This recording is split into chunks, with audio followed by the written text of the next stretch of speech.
So, welcome, good morning.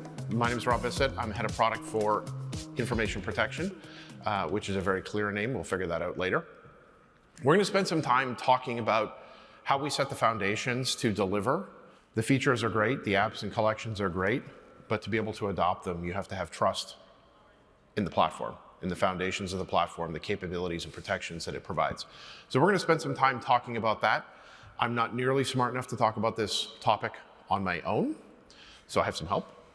We're joined today by David Cross, our Chief Information Security Officer here at Atlassian, the man who knows a lot about building the foundation, and he'll talk a lot about the work the team is doing there. We're also joined by Chandra Bendarapu from Dailmer Truck, who's going to talk about their journey to cloud and how they dealt with some of these security, compliance, performance scale, and other challenges as they went on their cloud journey. So hopefully this will be an interesting, informative session.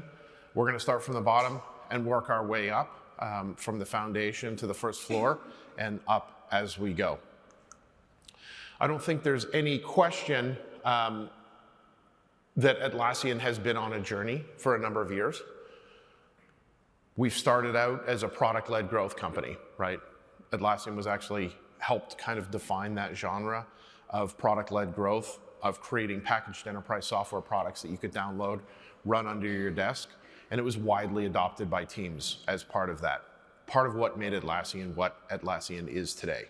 That's a relatively one-size-fits-all solution. It was one piece of technology, and people adapted and grew and implemented in their businesses, some very effectively, some less so. In the shared responsibility model, it put a lot of emphasis on the customer to manage the system and to provide all of the protections and compliance regimes around that. That's flexible and gives you a ton of control, but requires you to predominantly self-manage it. Over the time, though, the world that we live in has changed dramatically. There has been a massive proliferation of tools and data that you're working with, that your developers are using, that they're changing and adapting on the fly. We've seen significant adoption by very large, very complicated companies that are trying to integrate and piece these pieces together to create automated tools and processes. Obviously, distributed work has grown dramatically. Atlassian is trying to be at the forefront of this with our Team Anywhere philosophy. So working across countries, across geopolitical boundaries, across trust domains, across compliance regimes, right? This makes things very complicated for even small businesses today, and for large regulated enterprises, it's almost impossible to reason about. Generative AI is transformative, we all know that. I won't spend a lot of time on this topic, you will have heard a lot about it. But this changes how we work. It also changes how users access data and how we have to think about protecting that data, securing that data, and controlling that data.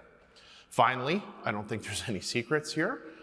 Geopolitical tensions are changing, and that has led to a rapid increase in change for compliance regimes and data protection philosophies, right? And we don't see that going away anytime soon. And this is really changing the landscape of how we have to think about our products, our data, and adopting cloud and SaaS services. So we've really been moving more towards solution-led growth, right? How do we think about solutions for our customers in public sector, in defense, in regulated industries, in healthcare, across these different markets? How do we deliver solutions for highly complicated regulated enterprises, mid-market customers, and SMB customers? Your needs are fantastically different, right? So one size fits all is not going to one size fits all anymore. Finally, the responsibility matrix changes dramatically as you move to cloud. A lot more emphasis on Atlassian, and we need to be prepared to take that burden and give you the assurances and trust that you need. And this is primarily through a cloud delivery model, right? Where cloud is both a technology and a service delivery model.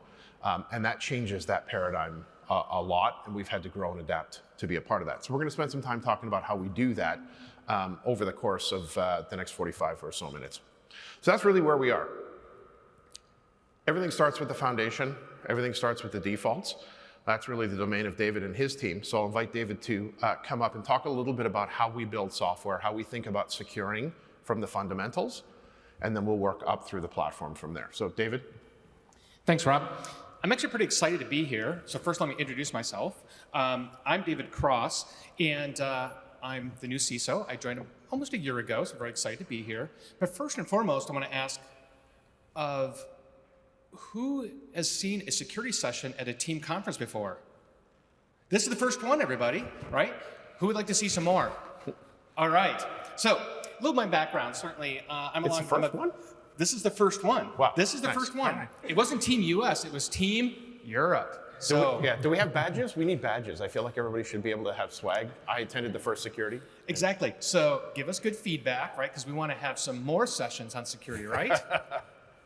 So, I've been in security for a while. I'm a veteran of the US Navy. Served in the Gulf War. I'm an old timer, right?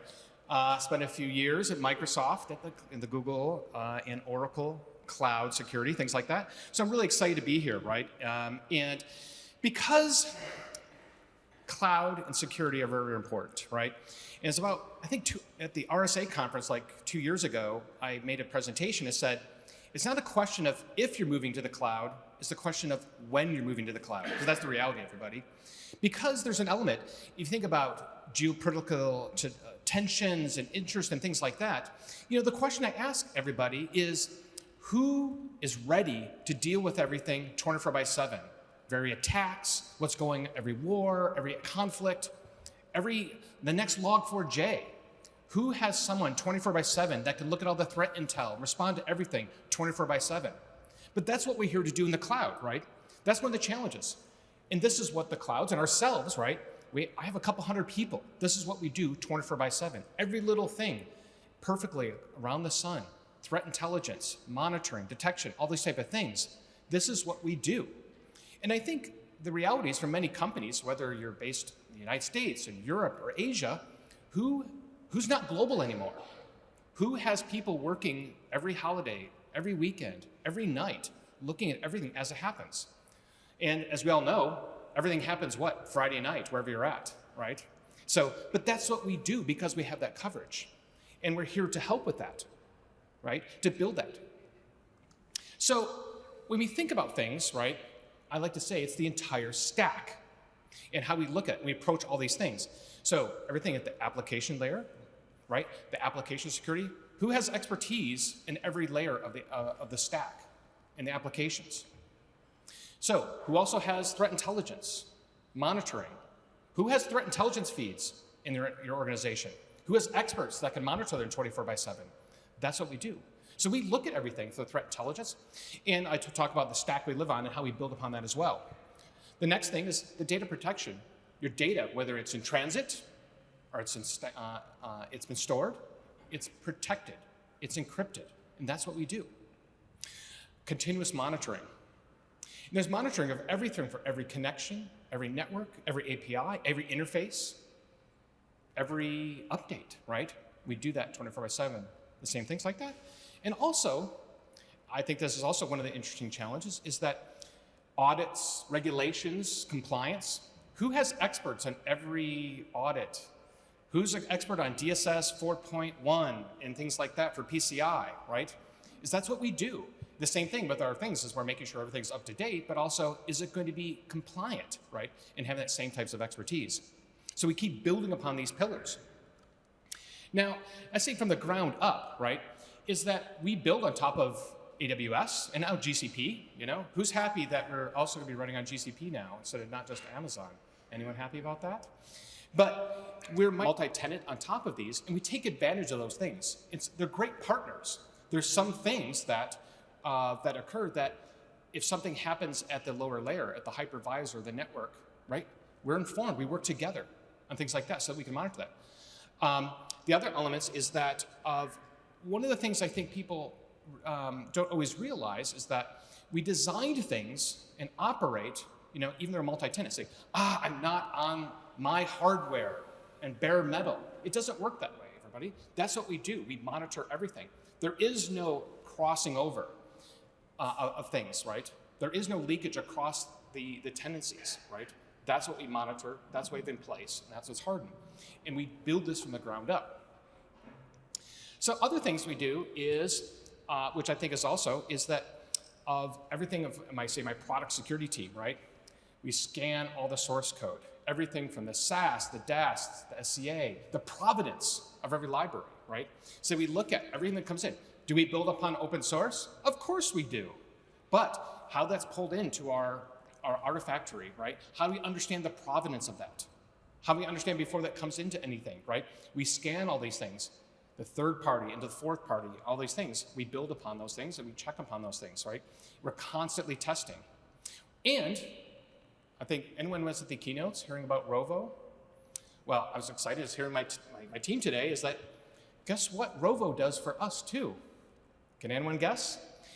Oh, we found a bug in the software, and Rovo's also helping us. It's automatically fixing it before we even have to go back to the developer, right? Because with a Bitbucket things, we have a lot of history in our code and our bugs and our remediations, and we learn upon that, and it's automatic and going faster and faster.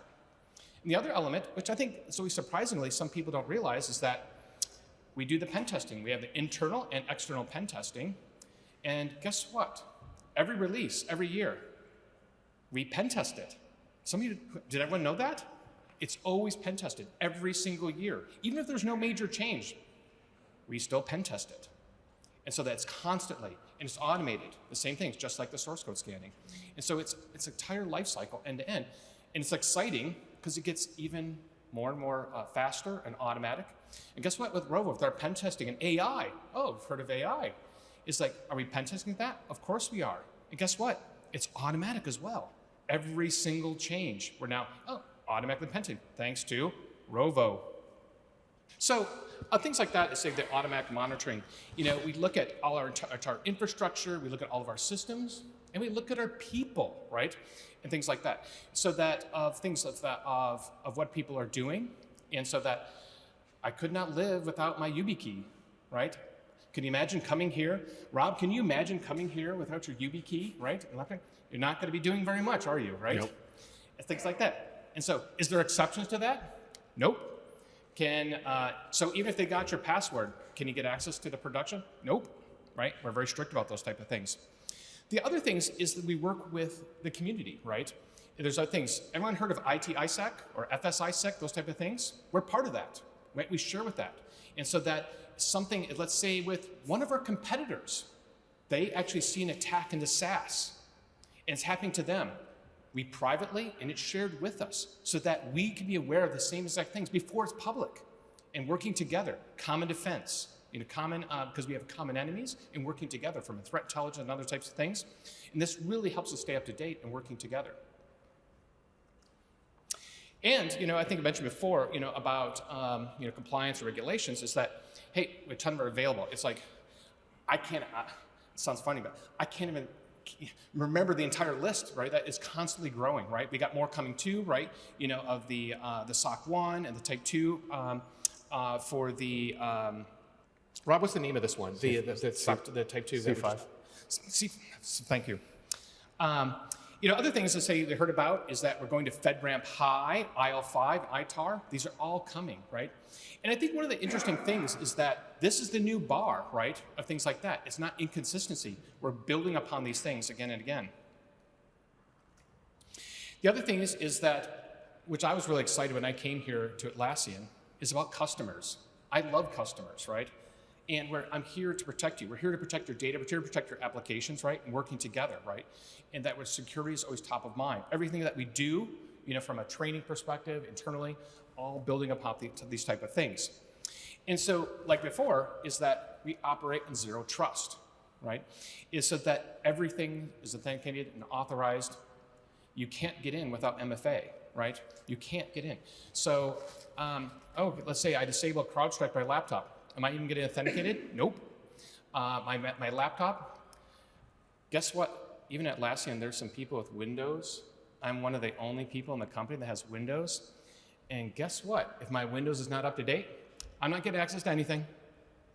Even if CrowdStrike's updated, I'm not getting access to anything. We're very strict. It's very, very strict on that. Now, the other things is all of our RBAC and those type of things is that, could a change be made without someone validating it? But we're using Rovo, right? We're using agents, right? All automated, right? It still has to be human augmented, right? For any major change. All those things are tested. So that's what we do. The other things is certainly is that, how we onboard people, all those type of things. Everything's automatically freshened. So guess what? It's Cybersecurity Month, Awareness Month, isn't it, right? And hey, Rob, have you completed your security awareness training? Okay, good man, right? Yeah. Because in security, we lead by example, right? The other things we're building upon, is AI, right? And so that we actually we're using AI, of course, right? But we build additional training and things like that. New regulation, new training, it's automatic, right? If you're going to use AI, people have the training. We built this all automatically. Continue to build upon that. The other things is certainly, I want to say is the last thing about AI, is that really it's important to us in understanding that. And I don't know if it's been announced, but I'll announce it here, is that on the Trust portal, right? And people say, a lot of people ask me, is how does your AI and LLM and your systems work, right? How do people have access to it? How does it work? How's the data flows? All those type of things. Does anyone know how that all works here at Atlassian? No. But guess what? You go to the Trust portal now, you can download the paper. It's in very detailed paper, everything. This is how we do it. This is how we pen test it. This is how we validate. Here's how we check it. This is how it works. Here's all the data flows. Go get the paper, everybody. I think it can answer a lot of your questions in that particular area, and I think it's going to help you understand. And if you haven't turned on Rovo, now's the time to do it, I would say, right? So with that said, Rob, how can we take things to the next level? Yeah, thanks, David. It all starts with a good foundation. So David just talked through some of how Atlassian thinks about this internally, how we secure our systems, how we secure the core platform, and how we set the foundation for you to use the platform confidently.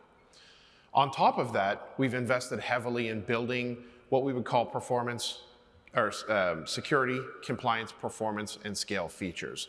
Ultimately, those features which allow you to use the platform at scale, confidently, and securely. You've probably seen versions of this slide before, but it represents years of investment in building that foundation and trust. Things like starting out in 2020 with sandboxes, our initial investments in GDPR and ISO 27001. As you come through that history, bringing in bring your own key encryption in 2023 and upgrading that to our CMK v2 this past year. A couple of other things that I would call out here is the launch of our Atlassian Guard product, our customer configurable security products, which we'll talk a little bit more. Things like our isolated cloud offering that we announced earlier this year, as well as our Atlassian Government Cloud, a platform that we designed for government customers to meet the FedRAMP standards, which was a much higher bar that we've then backported into commercial cloud. So we have an ongoing significant investment in this area with hundreds of engineers that are investing in building these features. And we'll dig a little bit deeper into a few of them. Right? The first one we're going to talk about is Atlassian Guard Premium. This is a product that we announced and GA'd last year that is designed to help you protect your most valuable data. Absent your people, your data is probably your most valuable asset. Things like being able to audit log all accesses and use of data. Things like creating data classifications so that you can compartment that data and attaching data security policies to those classifications, as well as extending into data loss prevention, scanning for non-conformant data, PII data, and then starting to be able to remediate that so that you can set the stage to confidently adopt AI going forward. Atlassian Guard Premium provides both a reactive and a proactive set of capabilities to enhance that security of your data that you control, right? So this is not something that we're managing for you. This is a set of capabilities that we provide to you to protect your data from your own users as well as external loss. Today we're excited, right? 75% of our enterprise cloud customers are using Guard, whether that's Guard Standard for identity and access control and single sign-on, or Guard Premium for more advanced security capabilities.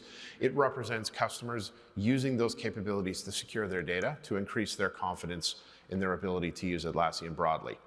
And again, when you double click into Guard and you think about the roadmap for Guard, we've been very prolific here in adding a number of features. And the black is the Guard Standard features, blue is Guard Premium. And you can see in 2025, we're adding key things like org-level data security policies so that you can start to apply classifications by default.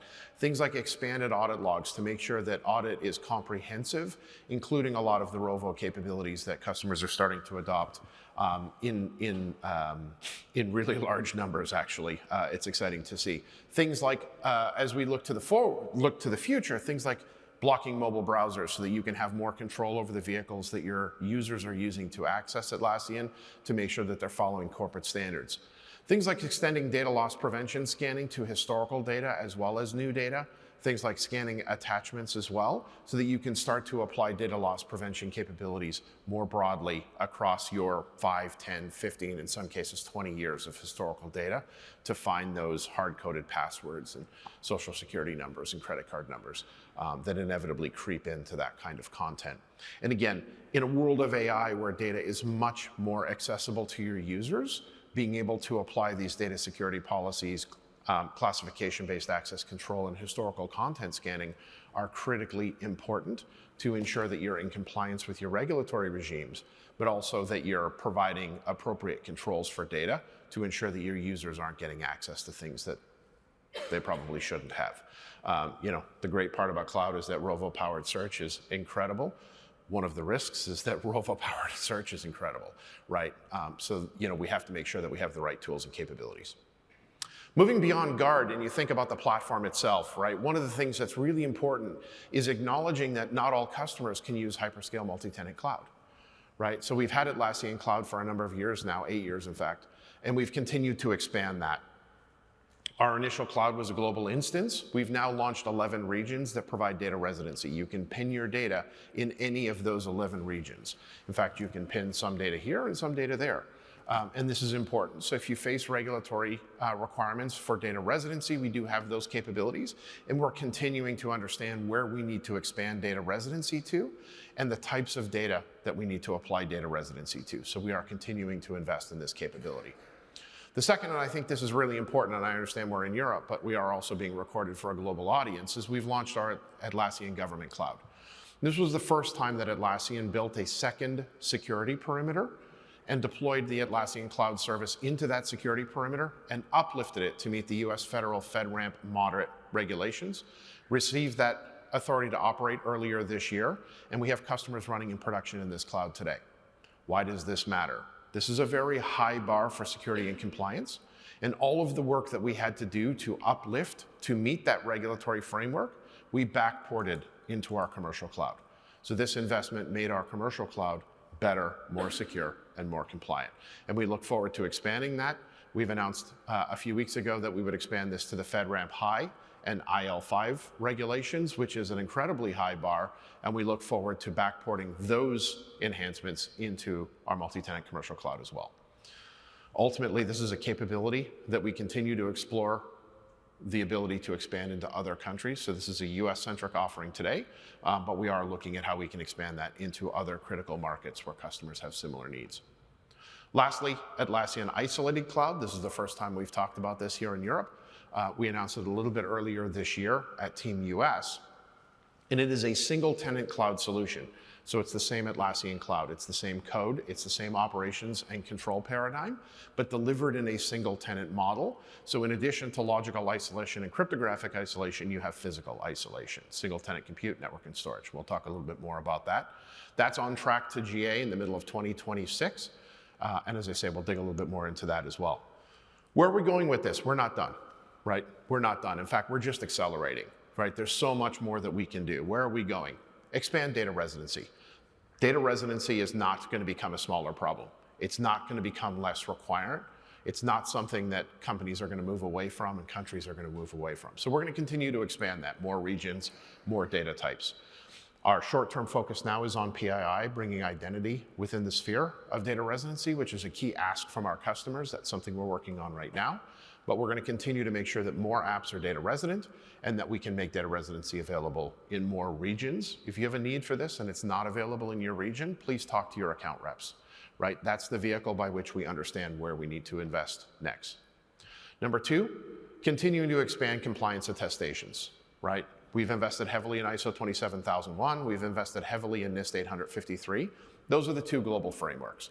From that investment, we can now start to get much more regional accreditations, and this is kind of manifested. We got IRAP earlier this year to support our Australian market more deeply. We've gotten the C5 Type 1.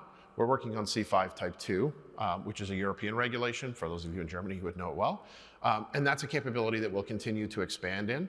We're going to work through our list of data residency regions and make sure that we have those national regimes taken care of. And as we expand our data residency program, we will expand that program as well. So you can expect to see more of these, not less of these. AI access controls is a critical investment area, right?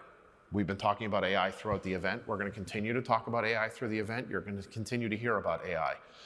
This sets a much higher standard for data protection and control, right? As we're going to discover as we go through this journey together, we are focusing on how we build more access controls, more limitations on data, more logging, more proactive protections to support that so that you can use those tools confidently to gain a competitive advantage without taking risk.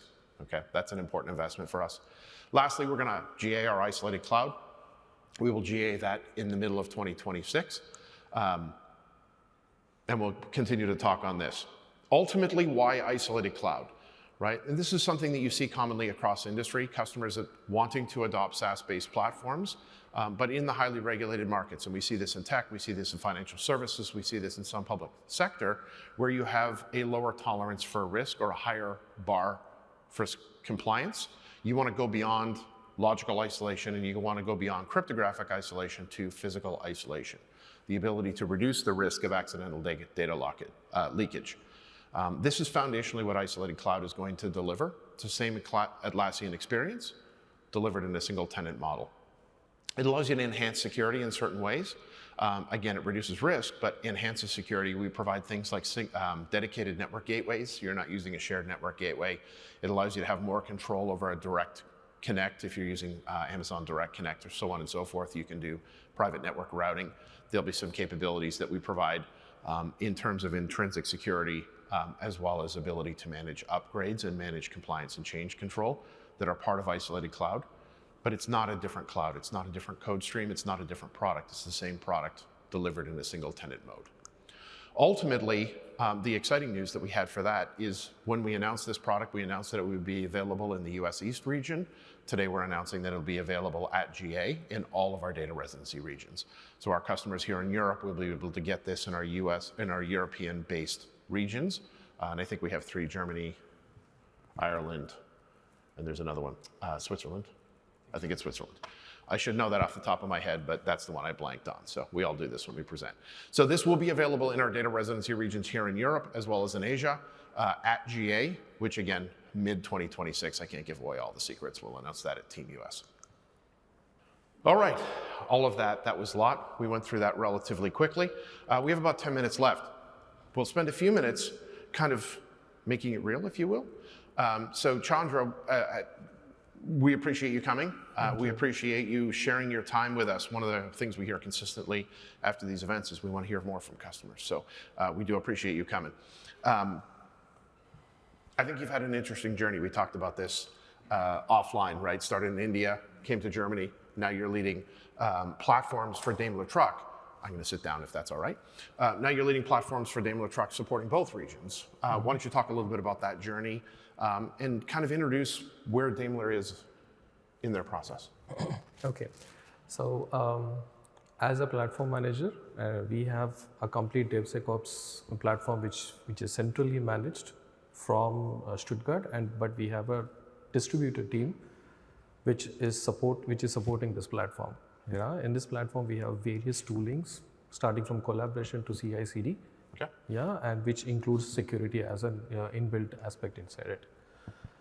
What we are currently doing is, so far the collaboration tools part of Jira, Confluence and Jira Service Management, these are the 3 ones which are currently hosted in data center, but our path is to move into cloud. Okay. And this is something which we recently also had connect and support with Atlassian, where we have this deal now from June 2025, and we are in the journey of for next 2 years that we completely move from data center to cloud. So, but again, this is supported by multiple distributed teams, being in India, being in Stuttgart, and also we have a partner who is also supporting with this journey. So you're sort of facing this multi-regional compliance challenge. Definitely, yes. Hands up if that's true for you as well. Multi-countries, multi-regimes, That's common. multi-time zones, multiple languages. So I think this is a pretty common thing.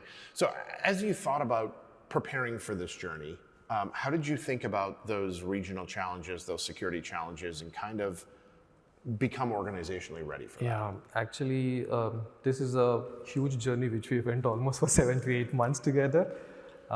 What we had in mind was, first of all, we needed to evaluate the target destination where we had to go if it is really ready from a secured and foolproof point of view.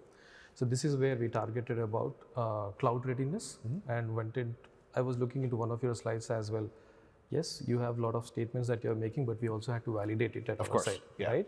So we have a dedicated cybersecurity team at in-house where we have different compliance requirements, security requirements to be addressed. We have involved our information security architect, data protection officer, compliance officer, legal, all these colleagues who came in step by step in different phases and helped in validating all these information that you are sharing and how foolproof this journey into cloud would be. Because there are projects and teams who are working on the current platform and will be working in the future platform, which are located in different regions, starting from US to Japan. If I have to give an example, Japanese colleagues would come and ask, we would want to have our data in Japan itself, it cannot be somewhere outside, right? In order to address these kind of requirements, we took the help of local compliance officers. They did all the evaluation necessary, how the platform setup is, how the instance setup is, and then came to a common agreement there. So it's not even as simple as just working with your security team. You have multiple security teams, right, in different regions. And what I'll say, and David alluded to this earlier, we have a trust portal on the Atlassian.com site. So you can go to the trust portal and there's a ton of documentation there on our controls and how we implement things. We also have a trust engagement team. So we don't expect you to just trust us. We have a team that will work through you. They will do your security questionnaires. They will work with your security and compliance teams to address these questions, because this is a normal motion for us, right? These are conversations we have on a very regular basis. It's interesting that you mentioned, because we also were in the mindset that, okay, we have a trust portal, a lot of documentation is there, but we went back to our cybersecurity team, they looked into and they said, this is not sufficient. We have a bigger process to be Said every security team member. Yeah, so that's where we had to get into in-person, contact your security guys, have negotiations, and then try to understand things better and also have additional information. So how are you thinking about your migration, right? One of the things we hear constantly is, we need to spend some time cleaning where we are and then preparing for that transition. So can you kind of talk about that journey? Yes, this is a huge activity which we also had to focus on, because there was lots of content, lots of data which was in data center, which was not used for many number of days. So it had some things were archived, something was not necessary. First important thing which we had to do is pick the right data, whatever is required, clean up whatever is not really required. This actually also is in the direction of making ourselves leaner, right? Not only from the data perspective as well, there are a lot of custom apps that we also use within our environment, and we are in a direction where we want to reduce the apps as much as possible, because the more we are trying to deal with the apps, the more complicated it is becoming, and the more effort it is actually which we have to put in. But it doesn't mean that we want to get rid of every app, but nevertheless, there are quite a few critical apps. For example, if I have to take an example of Excelate, that is one thing which is very extensively used within our organization. Probably 5,000 users are using worldwide, which is very, very helpful for different projects in syncing the data between instances. Okay. So definitely data cleanup is something. The leaner way of working with a minimized number of apps, making use of the Atlassian's ecosystem much better, was also one direction which we are currently looking into. Okay. I would say we are more in the beginning phases of the journey. We are not really midway or halfway or something like that, but still this is a continuous improvement that we are looking into. Well, I think we see customers, this is a common pattern I've heard, and David, you may have heard it as well, is over time you get some cruft, right? You get some sprawl, you get some extra instances. There's apps that were purchased, maybe aren't used widely anymore. And as you think about that migration, it's a good opportunity to kind of clean that up a little bit, right? For financial reasons, for security reasons. Have you investigated the new sort of marketplace architectures around Forge and runs on Atlassian? Yes, exactly. One criteria from our side also was, we would like to have the app, if we are using any custom app, that is cloud fortified. That is one basic criteria. right? Plus, if it is also using the Forge environment, we know it's more or less within the ecosystem of Atlassian. That was the second criteria. But for us, the most important criteria is we want to ensure that the data is not transferring out of the Atlassian ecosystem. So that's the biggest criteria which we are looking at. Of course, that is not possible in all scenarios, and in those scenarios, we are trying to connect with different app vendors, try to understand how the data transfer is happening, some other questions around security architecture, around architecture and the security behind it. That is the thing which is leading to a longer discussions and taking a little more time. Yeah.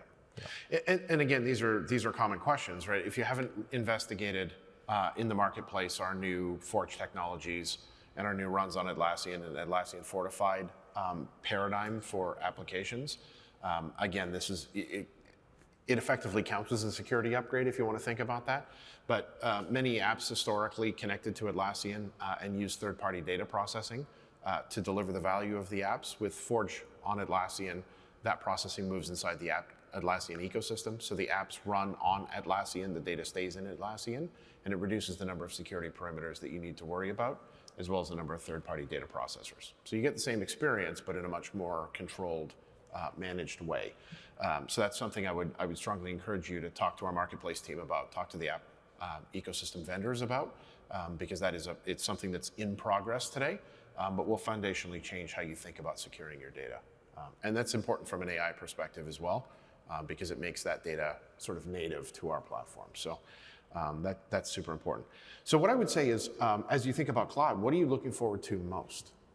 Right, and I know you're early in your journey, but let's talk about that. What are you excited about, and what are your users excited about? Definitely, from a cloud perspective, there were two major reasons what driven us towards getting into the cloud.